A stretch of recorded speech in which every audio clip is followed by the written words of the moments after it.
बच गए। आ गया, अब ये प्लेन गिरेगा।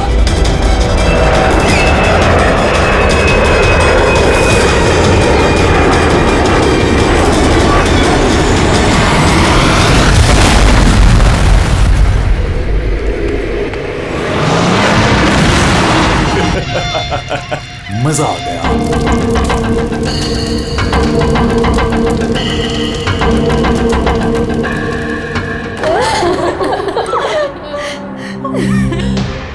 प्लेन में आप तीनों के हस्बैंड्स के अलावा सिर्फ पायलट था।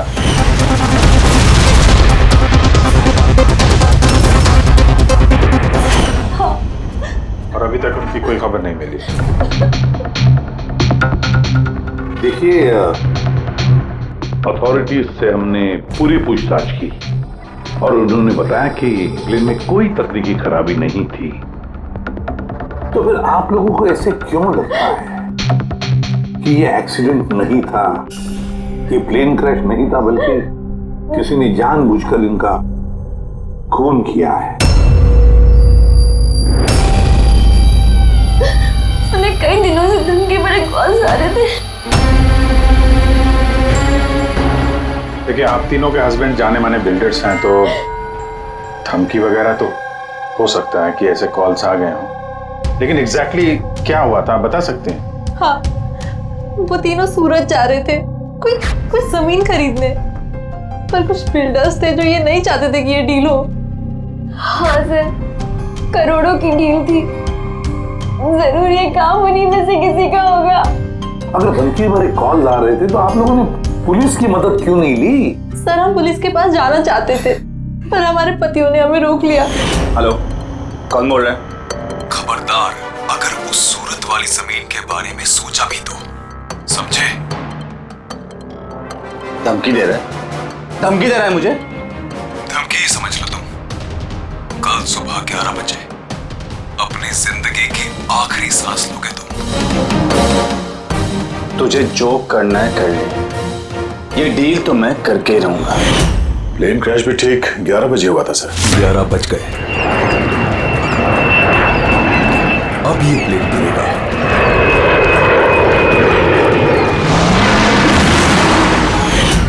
ये कोई सहयोग तो नहीं हो सकता? आप ही बताइए सर, क्या एक जमीन का टुकड़ा किसी इंसान की जिंदगी से ज्यादा कीमती हो सकता है? देखिए, मैं आपको प्रॉमिस करता हूं, जिस किसी ने भी ये किया है उसे हम सजा दिलाकर ही रहेंगे।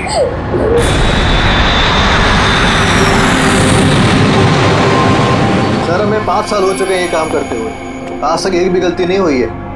हमारे काम में सर गलती की कोई गुंजाइश ही नहीं। अगर सर प्लेन में कोई भी प्रॉब्लम होता है तो हम उसे उड़ने नहीं देते सर। आप लोगों के हिसाब से प्लेन में कोई खराबी नहीं थी? बिल्कुल नहीं सर। तो क्रैश कैसे हुआ प्लेन? 4 लोगों की जाने गई हैं, कौन जिम्मेदारी लेगा उसकी? सर, मैं तो खुद हैरान हूँ कि ये हादसा हुआ कैसे। फ्लाइट रिकॉर्डर पता है ना आपको, जिसे हम ब्लैक बॉक्स कहते हैं, उसमें भी सब कुछ नॉर्मल दिख रहा है। नॉर्मल कहने से काम नहीं चलेगा, सब कुछ डिटेल में बताइए, शुरू से, टेक ऑफ होने से पहले से क्या हुआ था? हमने पूरा प्लेन चेक करके पायलट को हैंडओवर कर दिया। उसके बाद वो तीनों बिजनेसमैन प्लेन में बैठकर सूरत के लिए निकल गए।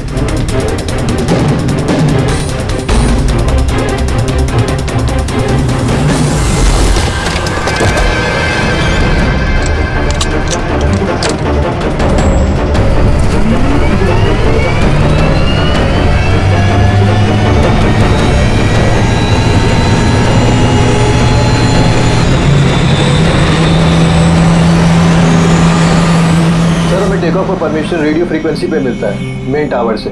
कल हमें पूरी इंफॉर्मेशन मिलने के बाद ही हम लोगों ने टेक ऑफ की प्रक्रिया शुरू की थी। आप रेडी? क्या? अच्छा, ओके ओके ओके ओके, हाँ ठीक है, हम लोग देखते हैं। क्या हुआ सर? मदन को जिस फोन से धमकी भरे कॉल किए जा रहे थे ना, तो क्रैश वाले दिन यहीं पे था, इसी एयर स्ट्रिप पे। सर, अगर फोन यहीं पर था तो किसी अंदर वाले का हाथ है। क्यों? नहीं सर, हमने किसी को भी कोई भी धमकी भरे फोन नहीं किए। तुम लोगों ने नहीं किया तो कोई बाहर वाला घुस गया होगा। यही सिक्योरिटी ऐसी है स्ट्रिप की। अगर वो आदमी यहाँ पे आया था तो कोई ना कोई निशान तो जरूर छोड़ के गया होगा। चेक करते हैं। सर ये जगह तो पूरी खुली हुई है सर, अगर वो कहीं छुपा होगा तो कहीं हैंगर के पास छुपा होगा सर। ठीक है, वहां देख लें। चलो हैंगर के पास चलो।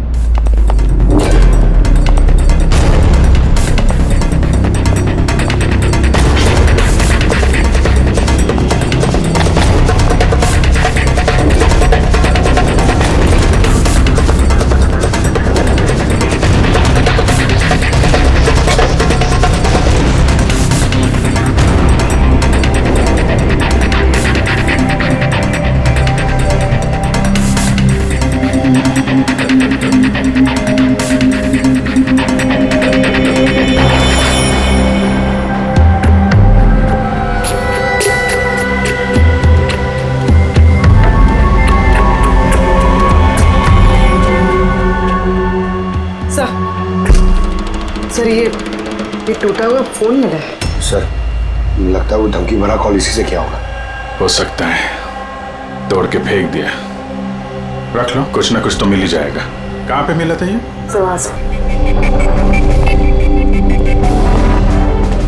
सर यहाँ।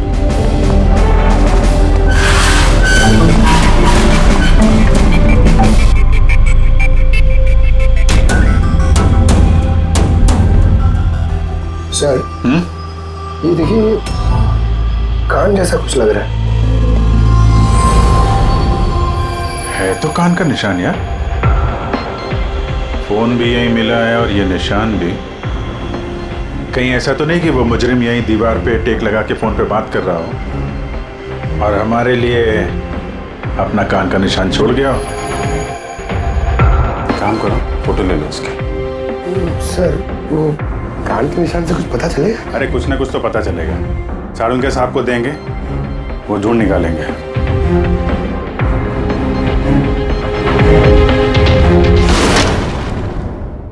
सर 2 लाशें मिल गई है, अंगद और मदन की। और सुमित और प्लेन का पायलट ढूंढ रहे थे, अभी तक पता नहीं चला। आप लोग प्लीज रोइए मत, हौसला रखिए। देखिए हम आपसे वादा करते हैं, आपके पतियों का खूनी नहीं बचेगा हमारे हाथों से। सर, हाँ सर वो फोन तो मिल गया जिसे धमकी भरे कॉल किए गए थे, लेकिन सर हमारे वहां पहुंचने से पहले खूनी ने फोन तोड़ दिया ताकि हम उस तक पहुंच ना सके। सर हम जानते हैं सब किसने किया। जानती हो किसने किसने किया खून? रणदीप और शशि ने। रणदीप और शशि कौन है? हाँ? सर ये दोनों भी बिल्डर्स हैं। ये नहीं चाहते थे कि हम तीनों के पतियों की वो डील सक्सेसफुल हो। जानता था, मैं जानता था इस जुर्म का सारा इल्जाम हम दोनों पे ही लगने वाला है। आपकी तारीफ। सर यही है वो दोनों खूनी, रणदीप और शशि।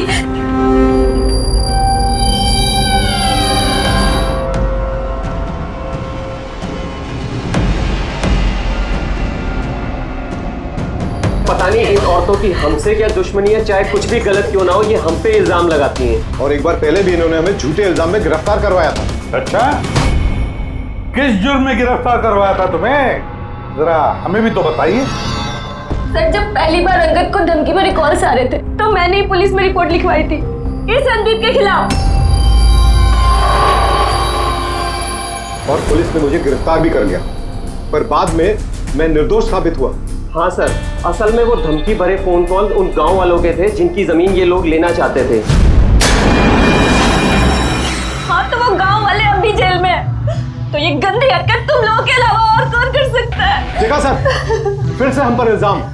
अगर ये हमने किया होता तुम सीआईडी के पास क्यों आते? कोई बात नहीं, बहुत जल्द दूध का दूध और पानी का पानी हो जाएगा। हाँ? क्योंकि हमें वहां पे मुजरिम के कान का निशान मिला है। तो बस उससे तो हम पता लगा ही लेंगे कि खूनी है कौन। ये दीवार पर जो गीला पेंट था उस पर जो एक कान का प्रिंट है, इस कान के प्रिंट को देखो। कुछ दिखाई देता है कान पर? इस कान के प्रिंट पे स्टार जैसे कुछ शेप का इम्प्रिंट है। और एक बात और, ये जो मुजरिम है ये समुद्र के आसपास रहता है। ये कैसे पता चला सर? मैं बताता हूँ। ये फोन के जो टूटे हुए टुकड़े हैं, इस पर मुझे कुछ समुद्री रेत और मछली के कांटे के टुकड़े मिले।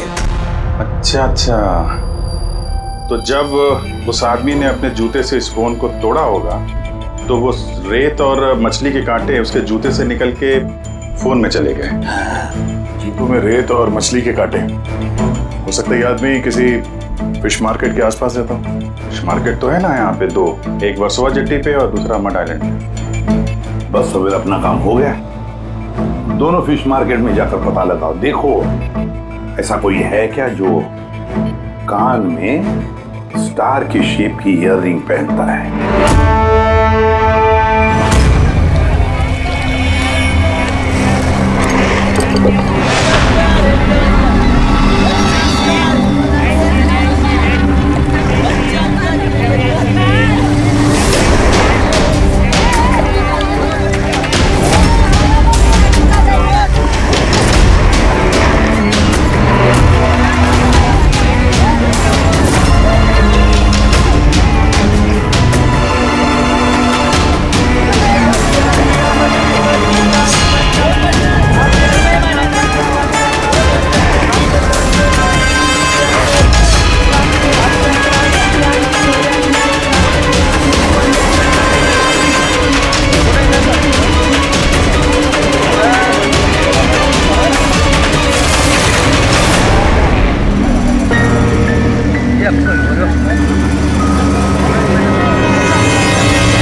रिंग वाला आदमी मिल गया। आ जाओ।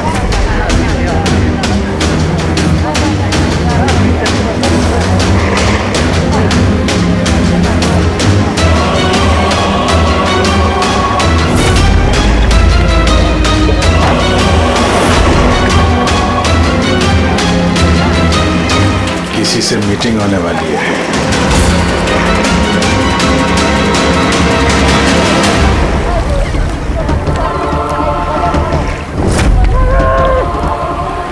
ये दूसरा आदमी कौन है, दिख नहीं रहा है।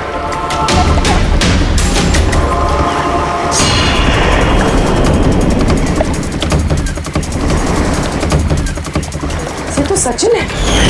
एयरपोर्ट अथॉरिटीज ने मरने वाले पायलट के लिए इसकी फोटो दिखाई थी।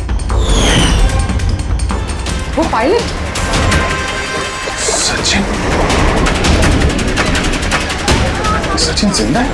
सर अगर ये प्लेन क्रैश में मरा नहीं और जिंदा है तो यहाँ छुपा क्या करना है? वही तो सामने क्यों नहीं आ रहा? चलो पूछते हैं इससे।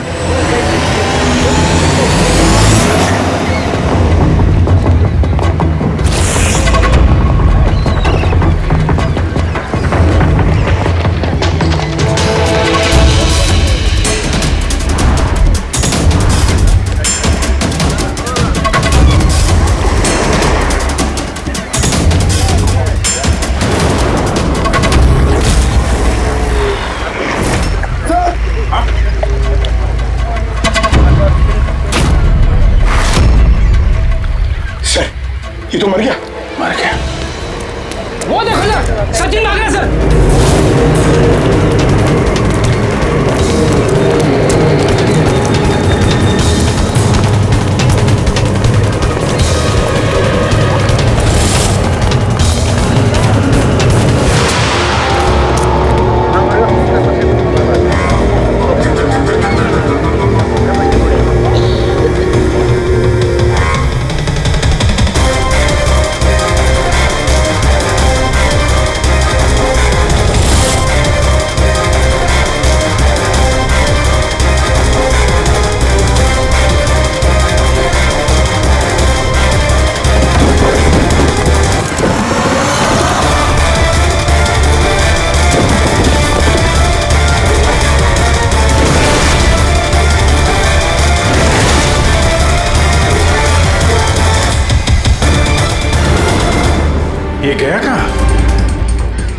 सर शायद वो आदमी कुछ ऐसा राज जानता था जो सचिन नहीं चाहता था कि हम तक पहुंचे, और शायद इसीलिए उसका खून कर दिया।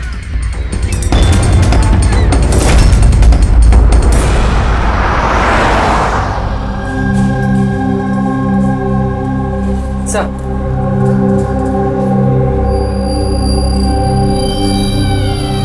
क्या सवाल करना है आप लोग को मुझसे?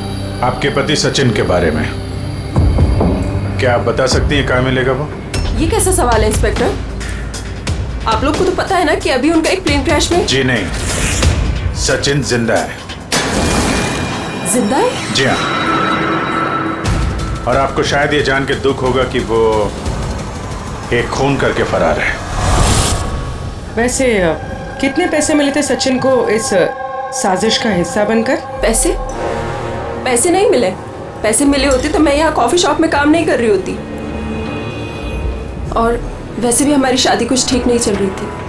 आपकी शादी ठीक नहीं चल रही थी? क्या मतलब, मैं पूछ सकता हूँ क्या प्रॉब्लम थी?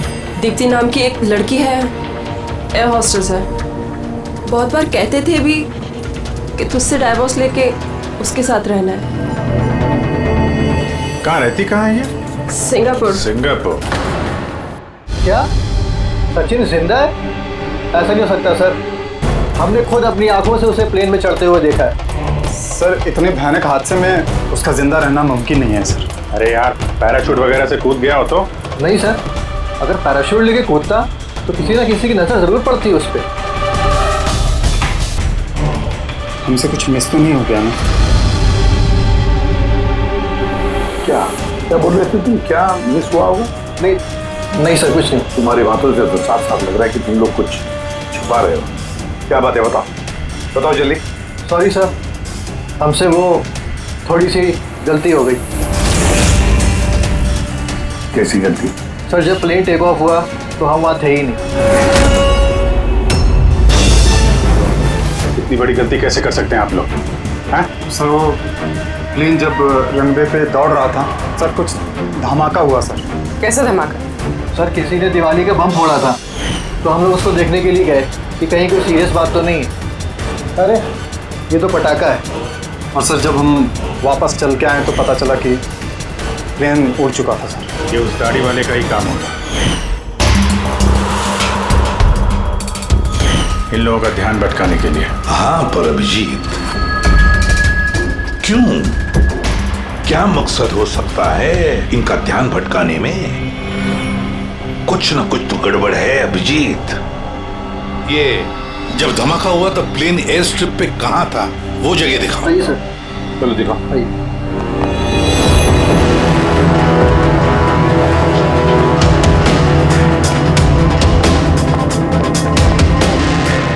एक मिनट अभिजीत, ये तो खून है, सूखा हुआ खून। सर खून का रंग देख के लग रहा है ज्यादा पुराना नहीं होगा, आजकल का ही होगा। ये खून किसका खून है? ये यहाँ पर कैसे? पता नहीं सर। पता नहीं? हर बात का एक ही जवाब है तुम्हारे पास, हमें पता नहीं। और तो फिर पता क्या है तुम्हें? सर एयर स्ट्रिप पे खून है, कुछ ना कुछ तो हुआ है यहाँ पे। ये बात तो पक्की है, पर क्या? और फिर ये खून है किसका?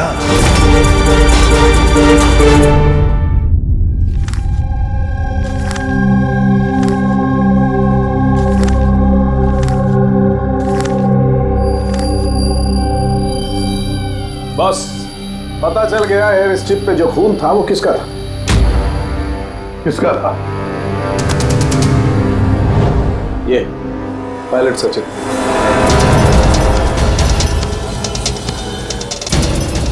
पायलट सचिन का खून? लेकिन उसे चोट लगी कैसे और कब? सर जब हम उसे जेटी पे मिले थे तब उसने स्लिंग बैंडेज पहन रखा था और उसके हाथ पे पट्टी भी बंधी हुई थी। पर इंजीनियर्स तो बता रहे थे कि जब सचिन टेक ऑफ के लिए जा रहा था तो वो बिल्कुल ठीक ठाक था, कोई चोट वोट नहीं थी उसे। इसका एक ही मतलब है अभिजीत, सचिन को चोट एयर स्ट्रिप पर ही लगी है। प्लेन टेक ऑफ होने से पहले ही सचिन एयर स्ट्रिप पर कूदा और उसे चोट उसी वक्त लगी है। बिल्कुल ऐसा ही हुआ होगा बॉस, क्योंकि इसीलिए सचिन क्रैश में मारा नहीं गया, क्योंकि वो प्लेन में था ही नहीं। लेकिन सालू के साहब, किसी ने सचिन को प्लेन में से कूदते हुए देखा किसे नहीं? अरे यार, वो पंकु ने पटाखा चलाया था ना, ध्यान भटकाने के लिए। ये सब सचिन और पंकु का प्लान था सर।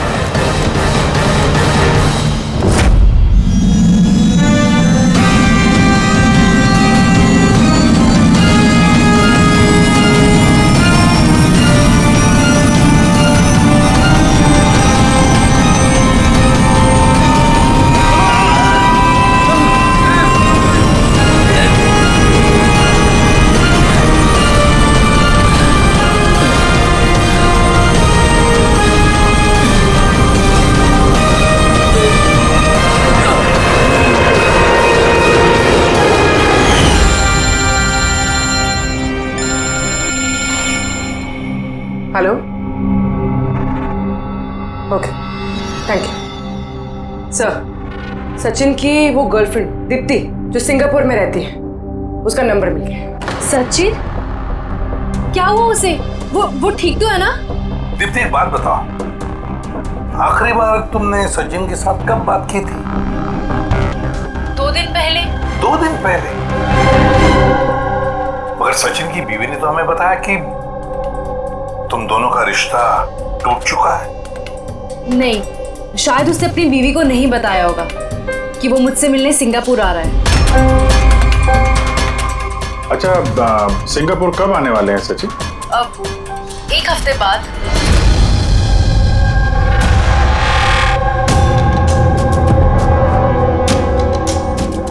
अच्छा, और क्या क्या बातें हुई तुम्हारी 2 दिन पहले? वो कह रहा था कि उसे ढेर सारा पैसा मिलने वाला है और फिर हम एक नई जिंदगी की शुरुआत कर सकते हैं। वैसे आप सब ये सवाल, सचिन ठीक तो है ना? घबराओ मत, सचिन को कुछ नहीं हुआ, और अगर जरूरत पड़े तो हम तुम्हें फिर फोन करेंगे। Thank you. कहीं दीप्ति भी तो नहीं मिली हुई है सचिन के साथ इस सारे प्लान में? पूरी एक काम करो, सिंगापुर पुलिस को सारे डिटेल भेज दो और उनसे कहो कि वो इस दीप्ति पर नजर रखे हैं। सर, हाँ, सचिन की वाइफ से बात हुई, उसका कहना है कि सचिन का पासपोर्ट घर पे ही है। क्या?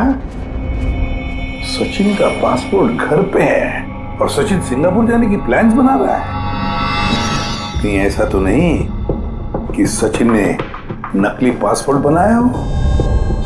नकली पासपोर्ट, ये डेचू नकली पासपोर्ट बनाने वालों के बारे में बहुत कुछ जानता है। फिर एक काम करो, पंकज से कहो कि सचिन का फोटो लेकर वो डेचू से मिले। हाँ, यस सर। एक बात और, ये अगर सचिन प्लेन से कूद गया था टेक ऑफ से पहले, तो प्लेन उड़ा कौन रहा था? और सर, जब वो प्लेन से कूदा तो ये मदन, अंगद और सुमित दिलों में हल्ला नहीं मचाया, चुपचाप बैठे क्यों नहीं? बॉस, प्लेन के गिरने पर हल्ला कैसे मचाते हैं लोग? तीनों के तीनों बेहोश थे। मगर सर, ये लोग बेहोश हुए कैसे? क्योंकि इन लोगों के पेट में ब्लैक कॉफी थी और उस ब्लैक कॉफी में ही नशीली दवाई मिलाई गई थी। क्या? ब्लैक कॉफी में नशीली दवा? आई एम बोर्डिंग, आपकी कॉफी। Thank you. तो फिर ये जरूर सचिन के प्लान का हिस्सा था। सर, एक सवाल का जवाब अभी भी नहीं मिला है। बिना पायलट के प्लेन उड़ा कैसे? इसका जवाब है UAS। UAS, uninterruptible auto pilot system. इस प्रोग्राम के जरिए जमीन पे बैठ के हवा में उड़ते प्लेन को कंट्रोल किया जा सकता है, कहीं से भी। हाँ सर, हम लोग फॉरेंसिक लैब में रह के भी हवा में उड़ते हुए प्लेन को कंट्रोल कर सकते हैं। और इस प्रोग्राम को इसलिए बनाया गया कि हवा में उड़ते प्लेन में अगर इमरजेंसी हो जाए या हाईजैक का प्रॉब्लम हो जाए तो उसका कंट्रोल नीचे वालों के पास भी रहे। मतलब प्लेन के कॉकपिट का कंट्रोल उसके हाथ में जिसके हाथ में वो रिमोट है। हाँ सर, और जिसके पास भी रिमोट कंट्रोल था उसी ने प्लेन क्रैश करवाया समंदर में। तो रिमोट कंट्रोल वाला खुद नहीं, ब्लैक कॉफी में नशीली दवा। अगर एक बार पता चल गया ना कि ये ब्लैक कॉफी में नशीली दवा डाली किसने और पिलाई किसने, तो समझ लो ये रिमोट कंट्रोल वाले खूनी तक हम पहुंच गए। Remote control. Black coffee? Sir Madan तो ब्लैक कॉफी पीते ही नहीं थे, उन्हें हाई ब्लड प्रेशर था। और सर मैंने भी सुमित को ब्लैक कॉफी नहीं दी थी, क्योंकि जिस वक्त वो घर से निकले मैं भी घर पे नहीं थी। देखिए, उन तीनों के पेट में से ब्लैक कॉफी मिली थी, जिसमें वो नशीली दवा भी थी। आप लोग तो कह रहे हैं कि आपने किसी ने भी अपने पतियों को ब्लैक कॉफी नहीं पिलाई, तो हो सकता है किसी और ने पिलाई हो उनको, या फिर कहीं बाहर गए थे तो वहां पर पी हो। कहीं गए थे क्या? हाँ सर, उन्हें हमारा ड्राइवर रवि एयरपोर्ट छोड़ने गया था, तो शायद हो सकता है अगर उन्होंने कहीं बाहर से कॉफी पी हो तो उसे जरूर पता होगा। रवि जरा बुलाइए उसे, कहाँ है? सर जब से ये हादसा हुआ है उसने काम पे ही आना बंद कर दिया, उसने हमारे फोन भी उठाना बंद कर दिया। मतलब अभिजीत, ये रवि कल से गायब है।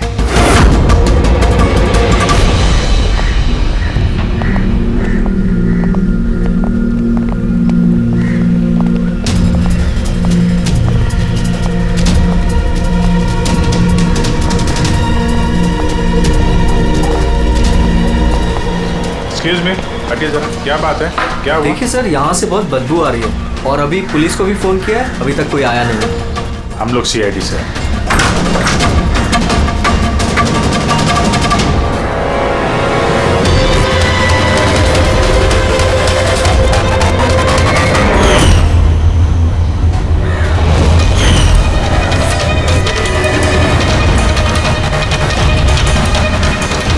सर एक और मौत।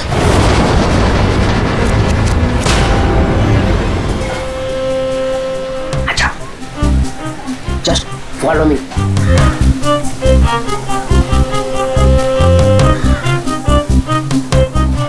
पंकज, चुपचाप मेरे पीछे पीछे चलते रहना। जब तक मैं यहाँ हूँ तुम्हें घबराने की थोड़ा भी जरूरत नहीं है। ओ ढेचू, मैं घबराता नहीं हूँ, समझा? मैं CID से हूँ। चुपचाप चलो, फॉलो मी। उधर चलो।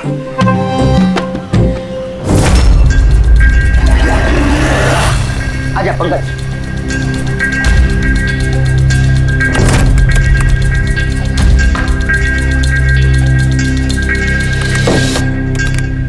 क्या दोस्त, सुना है तुम बहुत अच्छा पासपोर्ट बनाते हो? किससे सुना? मेरे एक दोस्त ने बताया। दोस्त? कौन दोस्त? ये नहीं, मैं नहीं जानता इसे।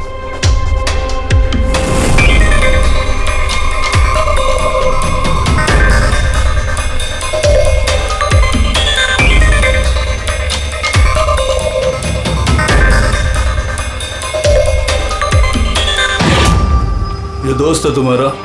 तुम्हें कोई शक है? बहुत अच्छे से जानता हूँ इसे मैं। इसका पासपोर्ट भी रेडी पड़ा है, बनकर मेरे पास। अरे वाह, फिर तो मेरा भी पासपोर्ट बन जाएगा ना? बन जाएगा, लेकिन 2 पेटी लगेगा। अरे यार देता हूँ ना 2 पेटी। बोल क्या चाहिए देखो? 2 पेटी आम चाहिए, 2 पेटी सेब चाहिए, क्या चाहिए? ए शाने, 2 पेटी मतलब 2 लाख। 2 लाख? 2 लाख। चलिए बता, नाम क्या लिखना है तेरा पासपोर्ट पर? Sub inspector Pankaj, CID। CID? हाँ, CID। अरे मैंने क्या बिगाड़ा तुम्हारा? सिर्फ तेरा ही नहीं, सारे नकली पासपोर्ट बनाने वालों का धंधा बंद हो चुका है। जो सवाल मैं पूछूंगा ना, उसका सीधे सीधे जवाब दे, वरना 2 लाख उधर बैठा कराऊंगा यहाँ पे तुझे, समझा? पूछो क्या पूछना है? ये अपना नकली पासपोर्ट लेने कब आने वाला है? पता नहीं। पता नहीं? आज शाम को। देखा पंकज, ढेचू का कमाल। सर रवि के घर से जो बॉटल मिली है उसमें वही नशीली दवा है जो साड़ू के सर को ब्लैक कॉफी में मिली थी। इस रवि के अलावा और किसी के उंगलियों के निशान मिले उस बोतल पे? हाँ सर, रणदीप के।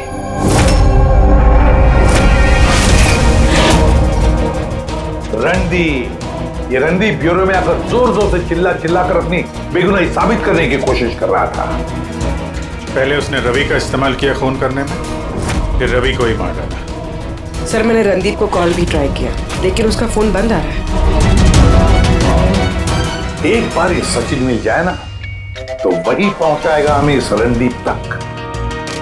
शाम को तो आने वाला ही है वो, अपना नकली पासपोर्ट लेने के लिए।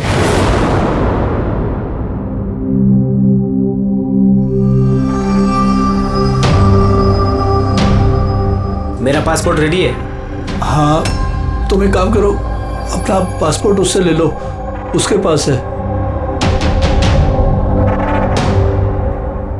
अरे यार जल्दी करो, मेरे पास ज्यादा टाइम नहीं है।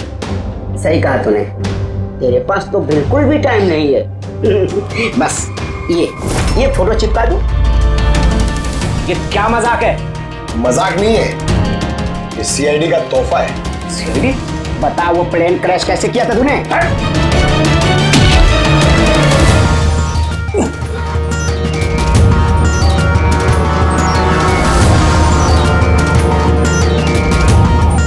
सीआईडी से भाग के टेक ऑफ करना इतना आसान नहीं है। इमरजेंसी लैंडिंग करनी पड़ जाती है मुजरिमों को। पैसों के लालच में अंधा हो गया था मैं।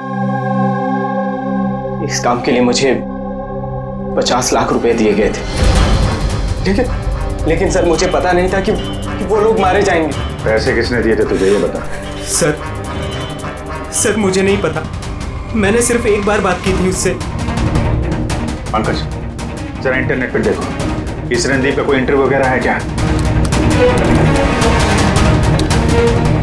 सर मिल गया। मैं अपनी कामयाबी का पूरा श्रेय अपनी कड़ी मेहनत और सच्चे लगन को देता हूं। इस दुनिया में कुछ भी नामुमकिन नहीं। मैं कहां था और कहां आ गया। सर ये उसी की आवाज है सर, आई एम श्योर ये उसी की है। आवाज रणदीप की और वाइल पे उंगलियों के निशान भी रणदीप के। रणदीप,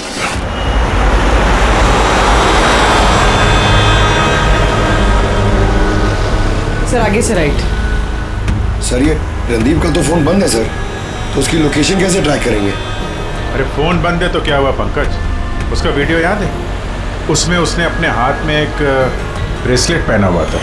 मैंने वो इंटरव्यू दोबारा चेक किया। मगर सर ब्रेसलेट से लोकेशन कैसे ट्रैक करेंगे? पंकज, ये कोई मामूली ब्रेसलेट नहीं है। उस ब्रेसलेट में जीपीएस ट्रैकिंग भी लगाया हुआ है, और ऐसी ब्रेसलेट ज्यादातर ये टाइप 1 डायबिटीज वाले ही पहनते हैं। ब्रेसलेट में जीपीएस होता है सर? हाँ, ताकि अगर मरीज की तबीयत अचानक अगर खराब हो जाए या उसे चक्कर वक्कर आ जाए तो उसके परिवार वाले जीपीएस के सहारे उसे आसानी से ट्रैक कर सकते। पर सर ये जीपीएस बता रहा है कि रणदीप कुंदूवाड़ी में।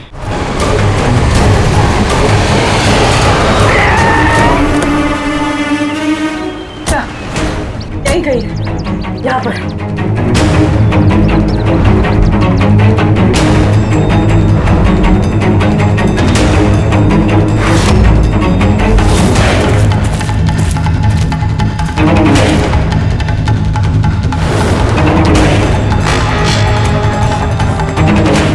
इस तरफ सर यहीं कहीं है। उसकी दिल की धड़कन भी कमजोर होती जा रही है। दिल की धड़कन कमजोर होती जा रही है, यही कही है वो। ये मिट्टी अलग क्यों लग रही है? कहीं इस मिट्टी के नीचे तो नहीं हो सकता है।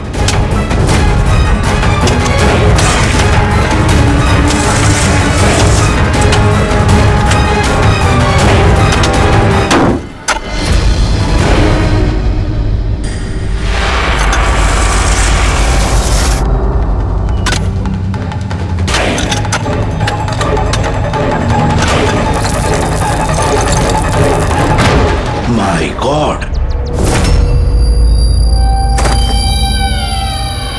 जिंदा है? अच्छा।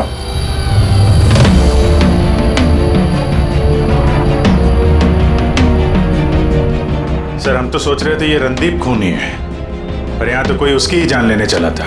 सर मुझे नहीं लगता कि रवि का खून रणदीप ने किया होगा, क्योंकि ब्यूरो से निकलने के बाद उसकी ब्रेसलेट की लोकेशन यहीं पर थी, वो और कहीं गया ही नहीं। मतलब जिसने भी सचिन को पैसे दिए वो रणदीप नहीं, कोई और ही है। लेकिन सर आवाज तो उससे की थी, उसने खुद पहचानी है। तो भी आवाज बदल के बात करना कोई बड़ी बात नहीं है। और आजकल सर ऐसे ऐसे मोबाइल ऐप्स आए हैं जिसके जरिए कोई भी किसी की भी आवाज में बात कर सकता है। तो फिर कौन है वो जिसने रणदीप को फंसाने की कोशिश की? है कौन वो जिसने ये आवाज बदलने वाला ऐप इस्तेमाल किया?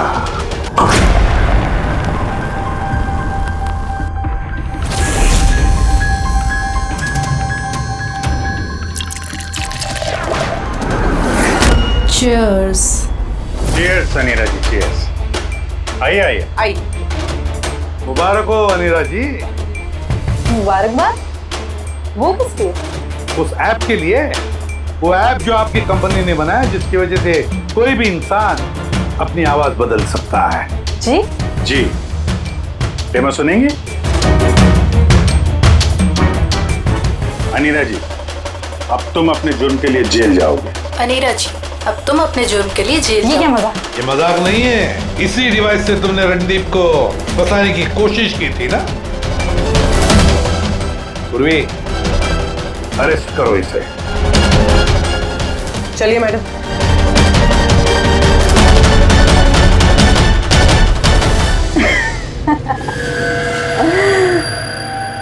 इतनी भी क्या जल्दी है सीआईडी वालों? जरा उधर तो देखिए। जाने दो उसे। बेवकूफी छोड़ दो ये। छोड़ो उनको।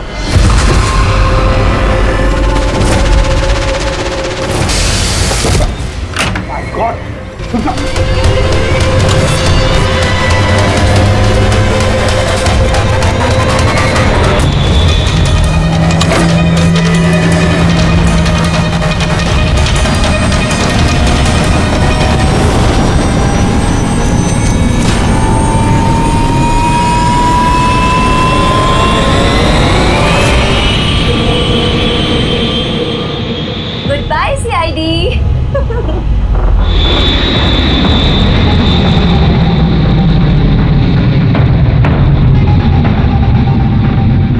वेल डन गर्ल्स, आज तक जो बड़े बड़े मुजरिम नहीं कर पाए वो हमने कर दिखाया। सीआईडी को तो नानी याद आ गई होगी। पर वो सब तो ठीक है यार, पर अब जाएंगे कहाँ? ओरिजिनल प्लान तो ना चौपट कर दिया। सोचते हैं कोई ना कोई मंजिल तो मिल ही जाएगी।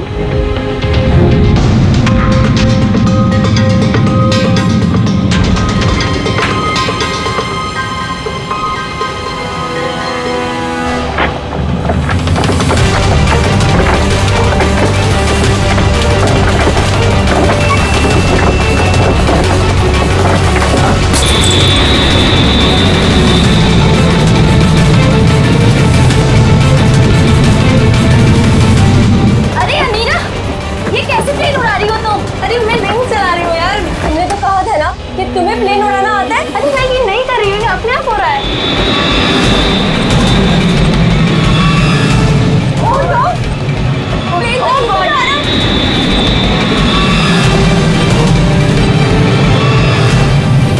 लगता है हमारी यूएस टेक्नोलॉजी किसी को पता चल गई क्या? मगर कैसे?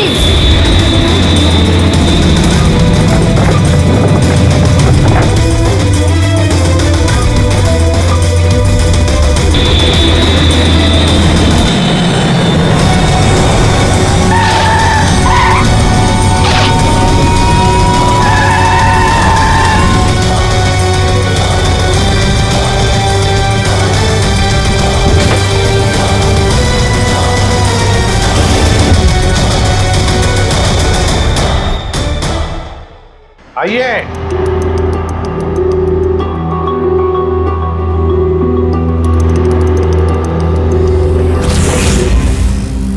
जिस देश में औरतें अपने पतियों की लंबी उम्र के लिए व्रत रखती हैं, कोई ऐसा भी कर सकता है कि अपने ही पति का खून कर दे? बहुत ठोस वजह रही होगी आप लोगों के पास। हाँ वजह थी, हमारे पति कोई दूध के धुले में नहीं थे। हाँ, लोगों को तो वो ऐसे दिखाते थे कि वो हमसे बहुत प्यार करते हैं, पर घर में कुछ और ही कहानी होती थी। ना हमें उनसे प्यार मिला और ना ही वफादारी। अंगद ने तो कई बार रिया पर हाथ भी उठाया था। हॉस्पिटल में भी भर्ती हुई थी वो। इन सब से तंग आकर हमने अपने पतियों को धमकी भरे कॉल्स करवाए और सोचा मौका अच्छा है तो हमने उन्हें मरवा दिया।